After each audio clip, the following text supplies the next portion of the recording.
Good day everyone. Tuturuan ko kayo kung paano gumawa ng isang simpleng airplane. So, unang-una, pag open nyo ng Blender, may makikita kayo agad na isang cube. So, unang gagawin natin dyan is papahabain natin tong cube. Ang una nating i-click is yung S, and then ang papalitan natin dyan is yung Y axis. So, papahabain natin siya. Ganyan. So, I think ganito siguro okay na yan. And then next naman na gagawin natin is, so nga pala, bali ito yung body ng plane natin. So sunod naman na gagawin natin is mag-a-add tayo isa pang cube. So ang gagawin natin, Shift A, may lalabas na panel, and then ilabas natin ng cube. Okay, then ilipat natin siya dito sa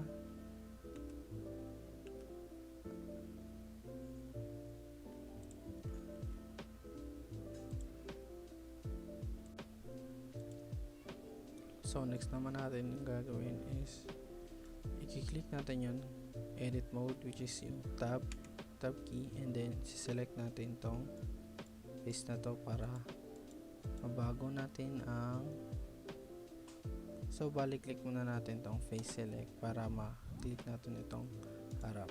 Ayan, and then para gagawin na, sunod naman natin gagawin siyang i-click lang natin tong toggle x-ray para mabago natin ang size nito. Ayan, and then kinilik ko yung S para sa scale, and then ayan, so na point na natin yung head ng airplane natin. So next is, ang gagawin natin is pahabain natin to, and so ang gagawin natin is ito tab mode para edit mode, and then click tong move, and then para mapahaba siya ng ganito. Ayan, as you can see, mahaba na siya. Then ayusin lang natin to.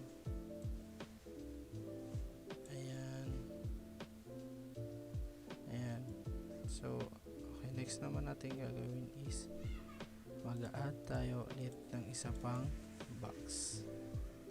Okay, so ang gagawin natin is Shift A, and then para mapalabas ulit yung cube, and then click natin para igalaw natin itong siya, i-move lang natin siya dito sa likod. So kapag nandito na tayo, ang gagawin natin is i-delete natin itong part na to. So gagawin natin is i-select lang itong dalawang part na to. Ayan, ganyan. Huwag nyo nga hayaang ma-select itong ibang parts na to. Ang kailangan lang natin i-select is itong dalawang ito. So pag na-select nyo na yan, i-click yung X para i-delete yung vertices, and then ayan, na-delete na natin yung part na yan. And then sunod naman na gagawin natin is mag-fill tayo ng face. So ang gagawin natin is hold shift, then click ito,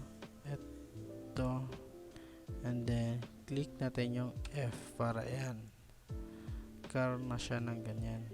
And then sunod naman is tong ito, and then ito, and then click F. Ayan, as you can see, may ganyan na. And then sunod naman natin gagawin is tatakpan itong part na ito. So okay, ang sunod ganun pa rin, click natin ito, and then F para ma-fill na siya. Ganun din dito sa side na ito, click natin ito, and then click yung F.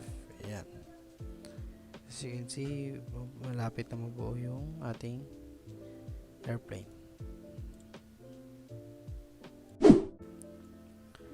Next naman na gagawin natin is isa pa ulit ay magdadagdag tayo ng isa pang cube.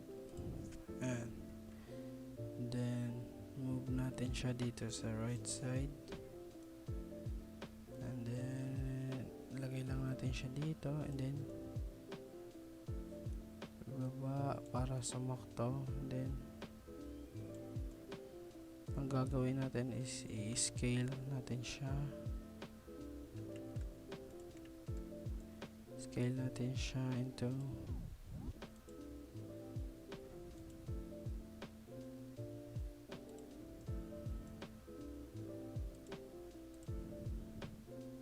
scale natin siya na ganyan, and then scale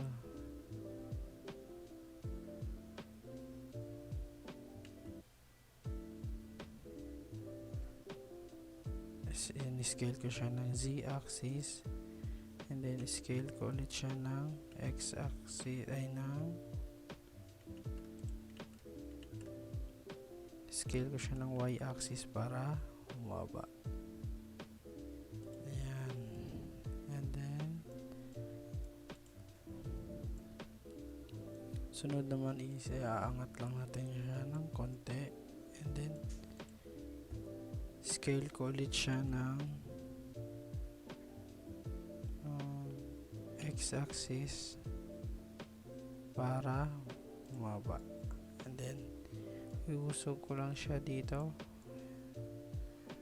Then sunod naman na gagawin natin ay papalitin itong part na ito. So ang gagawin ko is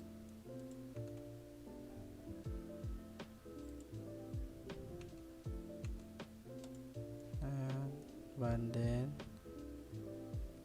scale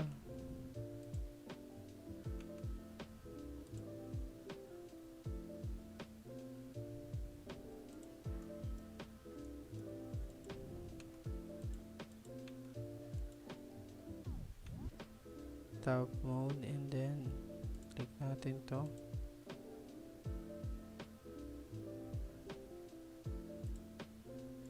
Dapat siya ay naka-face select, and then scale, yan, para lumiit.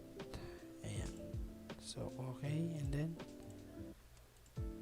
gagawin ko na lang is i-mirror, ay bali i-duplicate ko siya. So para ma-duplicate yan, i-click ko yung para mas mabilis na way yung pag-duplicate na lang nito. So ang gagawin ko is Alt plus D.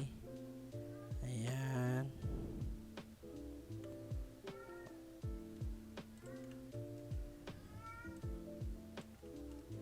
Alt plus D, and then para mausog ko siya dito, and then iayos ko lang siya dyan, and then para maayos ko siya, ang gagawin ko lang is i-mirror ko lang siya into x-axis. Ayan. So as you can see, meron na tayong wings. So next naman natin gagawin is yung parang tail niya sa dulo ng plane. So para gawin yan is ganito. Mag-add tayo ulit ng isa pang cube. Then i-move lang natin siya dito sa bandang tail. Then i-align lang natin siya properly, and then yan. Okay, so ang gagawin natin is usog pa natin siya dito, then scale natin y-axis para lumiit, scale ulit natin x-axis para humaba, then i-scale natin siya ulit into z-axis para lumiit. Ayan. And then next naman natin gagawin is i-move lang natin siya ng ganyan, and then align lang natin, and then ganyan, at mukhang okay na siya. Okay na yung tail niya. So last naman natin gagawin is medyo liliitan natin itong part na to kasi mukha siyang flat masyado. And then, ayan. So, ang gagawin natin is i-select lang ito. Ayan, para ma-select yung dalawa na yan. And then, go into edit mode and then select these vertices and then select lang din natin to ulit and then click yung move tool. So ayan, i-click and drag lang natin. Ayan, okay na siya. And then I think that's it. I think that's it, and thank you for listening.